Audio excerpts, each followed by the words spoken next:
First appellate authority क्या कर रहे हैं, बुला रहे हैं इनको, आप जम्मू आ जाइए, जहां पे अभी भी दकियानूसी तरीका इस्तेमाल किया जाता है। जम्मू कश्मीर ने एमपी को भी पछाड़ दिया, जम्मू कश्मीर ने केरला को पीछे छोड़ दिया ऑनलाइन सर्विसेज में।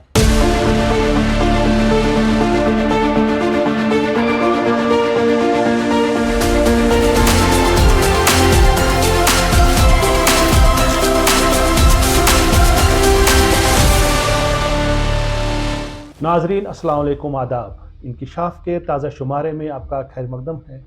मैं हूं आपका मेज़बान डॉक्टर राजा मुजफ्फर भट्ट। इस साल सितंबर में national e services delivery assessment की एक रिपोर्ट के मुताबिक जम्मू कश्मीर को रैंक नंबर 1 दी गई, जो हमारा ई सर्विसेज है।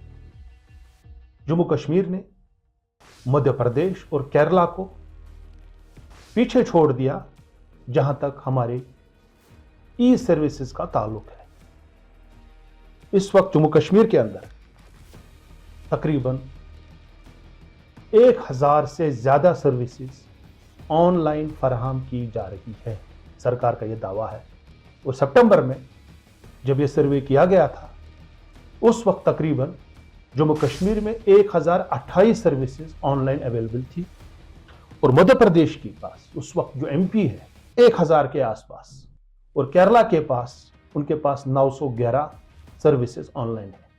1028 सर्विसेज ऑनलाइन होने के बावजूद, ई सर्विसेज होने के बावजूद अभी भी जम्मू कश्मीर में बहुत सारे सरकारी डिपार्टमेंट्स ऐसे हैं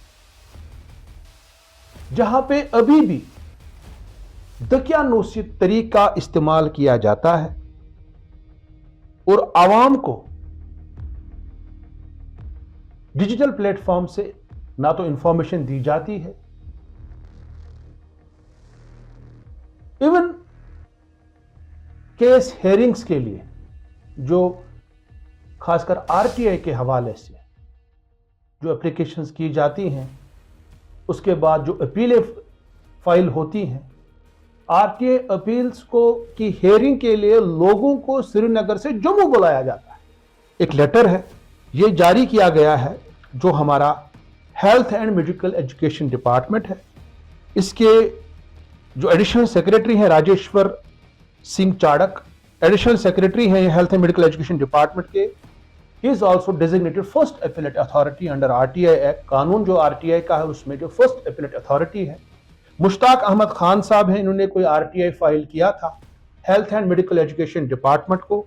इनको कोई रिपोर्ट चाहिए था, सरकार ने एक कमेटी बनाई थी, आपके स्क्रीन पे आ रहा है। यह तकरीबन 11 अगस्त 2022 को यह कमेटी बनाई गई थी। Sanction is hereby according to constitution of a committee comprising of following officials to conduct an in-depth inquiry into the issue related to referrals of patients by the accused doctors from public hospital to private hospitals. सरकारी अस्पतालों से private hospital में refer किए जाते थे patients को। कुछ allegations थी, उसमें सरकार ने फिर कमेटी बनाई। Mister Chaudhary Mohammad Yasin IAS chairman, mission director जो उस वक्त थे नेशनल हेल्थ मिशन के, शकूर अहमद डार साहब थे JKAS deputy secretary health and medical education के, फारूक अहमद ठोकर साहब थे असिस्टेंट अकाउंट्स ऑफिसर, वगैरह वगैरह। और आज तक इस कमेटी का रिपोर्ट पब्लिक नहीं हुआ है। इसी के लिए जो है मुश्ताक अहमद खान है, ये एडवोकेट है, इन्होंने आरटीआई फाइल किया, इनको जवाब नहीं मिला। फाइनली 6 दिसंबर 2023 को इनको एक लेटर निकलती है, फर्स्ट अपील फाइल करते हैं और इनसे कहा जाता है कि आप आरटीआई अपील की हेयरिंग के लिए जो है 11 दिसंबर 2023 को 12 बजे आप जम्मू के सिविल सेक्रेटरीट पहुंचे, श्रीनगर से 300 kilometre. With reference to your first appeal under sub rule 19(1) of Right to Information Act 2005, you are advised to attend the hearing of case in the office of Additional Secretary to Government, First Appellate Authority, Health and Medical Education Department, room number 3/21, 3rd floor, Civil Secretariat, Mini Block, Jammu, on 11 December 2023 at 12 noon. Rajeshwar Singh Chadak, JKAS, Additional Secretary to Government, Health and Medical Education Department, come First Appellate Authority. क्या zoom हमारे first appellate authority को zoom चलाना नहीं आता है? क्या Skype से ये हेयरिंग नहीं होती थी?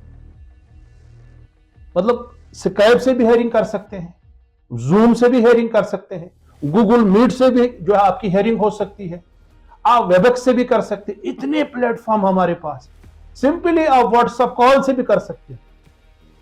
हमने तो फोन के जरिए हेयरिंग अटेंड की है, फर्स्ट अपील की। अगर सरकार एक साइड से दावा करती है कि हमने जी 1028 ऑनलाइन सर्विसेज फराहम की है, क्या मजबूरी है कि आप एक एप्लीकेंट को, एक अपीलेट को आप श्रीनगर से जम्मू बुलाएंगे या जम्मू से श्रीनगर बुलाएंगे? This is so unfortunate. और एक केस हमारे पास इस वक्त है, ये डिस्ट्रिक्ट कुपवारा से है। ये राशिक रसूल साहब है, इन्होंने एक आरटीआई फाइल किया है जो हमारा R&B PWD है, SC PWD R&B कुपवारा को इन्होंने 29 नवंबर को आरटीआई फाइल किया। इन्होंने इंफॉर्मेशन मांगी कि हंदवारा बंगस रोड है, उस हवाले से इनको स्टेटस चाहिए, रोड का स्टेटस क्या है, proposal put forward to forest advisory committee, उसकी कॉपी चाहिए, permission granted by state environmental impact assessment authority, pollution control board, geology and mining और DPR टेंडर्स वगैरह वगैरह, ये सब ये इनको डॉक्यूमेंट्स चाहिए थे अंडर RTI एक्ट। जो SC साहब है उन्होंने जो है इनकी RTI को फॉरवर्ड किया 2 दिसंबर 2023 को, इन्होंने जो है फॉरवर्ड किया engineer Farooq Ahmad Shah, executive engineer R&B division Handwara को। Request for information here with the RTI application received by the office on 2/12/23 from information seeker namely Rasik Rasool Bhatt, son of Ghulam Rasool Bhatt, अहगाम राजवार Handwara. तो इनको बताया जाता आप इनको information फराहम कीजिए।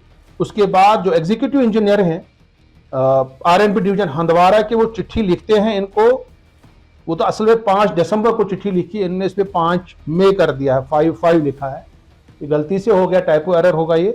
तो ये इनको चिट्ठी लिखते हैं, apropos to the above mentioned subject in this connection before the information is submitted to you under RTA 2000 you are directed to deposit an amount of ₹0.515 lakhs to the divisional office as photostat charges, printing charges and design reports etc for furnishing the information. That means 15,000 रुपए आपको भरने हैं। RTA rules में क्या लिखा है? ₹2 photostat charges एक page के। दैट मीन्स अगर ये 15,000 इनसे डिमांड करते हैं, पहले तो इनको लिखना था कि कितने पेजेस की इंफॉर्मेशन हम देंगे आपको। That means 7,500 pages. क्या एग्जीक्यूटिव इंजीनियर साहब इनको 7,500 पेजेस की इंफॉर्मेशन फराहम करेंगे? एक साइड से सरकार बोलती है कि हमने तमाम रिकॉर्ड डिजिटाइज किए हैं, जम्मू कश्मीर में तमाम महकमा जात में डिजिटाइजेशन हुई है, ऑनलाइन सर्विसेज फराहम की गई है। जम्मू कश्मीर ने MP को भी पछाड़ दिया, जम्मू कश्मीर ने केरला को पीछे छोड़ दिया ऑनलाइन सर्विसेज में। क्या executive engineer R&B division Handwara ने ये DPR की जो कॉपीज हैं, ये जो बाकी चीजें हैं, ये एनवायरमेंटल इंपैक्ट असेसमेंट अथॉरिटी का रिपोर्ट है, उनकी NOC है, पोल्यूशन कंट्रोल बोर्ड की NOC है, जियोलॉजी माइनिंग के रिपोर्ट है, क्या ये डिजिटल फॉर्म में नहीं है इनके पास? क्या इनके लैपटॉप में नहीं है ये? क्या इनके कंप्यूटर में नहीं है? 15,000 फोटोस्टेट करना, 7,500 फोटोस्टेट करना और इनसे 15,000 डिमांड करना, ये कहां का इंसाफ है? अगर आप डिजिटल इंडिया की बात करते हैं, हम E-गवर्नेंस की बात करते हैं, हम जी बड़े बड़े दावे करते हैं, जमीनी सतह पे उन चीजों की इंप्लीमेंटेशन क्यों नहीं हो रही है? फर्स्ट एपीलेट अथॉरिटी क्या कर रहे हैं? बुला रहे हैं इनको, आप जम्मू आ जाइए। वो यहां से बस में जाएगा, किराया खर्च करेगा, होटल के रूम में बैठेगा, जम्मू में फिर हेयरिंग में जाएगा, 7-5-6 हजार रुपए खर्चा करेगा, फिर इसकी हेयरिंग होगी। आप तो जूम में 5 मिनट में कर सकते थे, वो आपका भी टाइम बच जाता, उसका भी टाइम बच जाता। और जब ये चीजें सोशल मीडिया पे चली जाती हैं, आप देखिए सोशल मीडिया में क्या क्या, मतलब किस तरीके को कमेंट्स लोग कर रहे हैं। ये हमारे यशोवर्धन झा आजाद है, the senior IPS officer, he was information commissioner in the central information commission. ये लिखते हैं, सहूलियत के बजाय तकलीफ पहुंचाना RTI का उद्देश्य कभी न था। उसके बाद और एक इनका ट्वीट आ जाता है, reply from babus PA who is more loyal than the king. One more file disposed. Who cares if it means calling a poor RTI querist from Jammu to Srinagar in winter? Here is Supreme Court talking about speedy disposal through virtual hearing. Please retweet far and wide.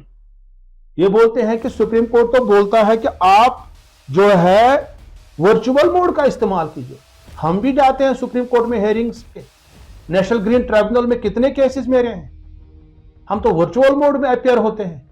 Supreme court ने तो कभी नहीं कहा हमें personally आ जाइए, national green tribunal ने कभी नहीं कहा हमें पर्सनली आ जाइए, इवन सेंट्रल इंफॉर्मेशन कमीशन में सेकंड अपील की हेयरिंग में कभी नहीं गए हम, फर्स्ट अपील में नहीं गए हम। फोन पे फर्स्ट अपीलें होती है, व्हाट्सएप कॉल्स पे होती है, जूम पे होती है, गूगल मीट से होती है, वेबएक्स से होती है, बट आप अभी भी बोल रहे हैं कि आप वहां आ जाइए। और एग्जन साहब हंदवारा के बोल रहे हैं 15,000 रुपए ले फीस भरिए और 7,500 पेजेस की इंफॉर्मेशन ले जाइए। क्या वो पेन ड्राइव में नहीं दे सकते? मैं चाहूंगा कि सरकार को जो डिजिटल इंडिया का ख्वाब है उसको जम्मू कश्मीर में जमीनी सतह पे अमलाया जाना चाहिए। अगर आप दावा करते हैं कि आपने एमपी को पछाड़ दिया, केरला को पछाड़ दिया, जमीनी सतह पे वो इंसान को फील होना चाहिए, एक सिटीजन को, एक नागरिक को, एक आम इंसान को। अगले इंकशाफ तक देखते रहिए कश्मीर ऑब्जर्वर। खुदा हाफिज।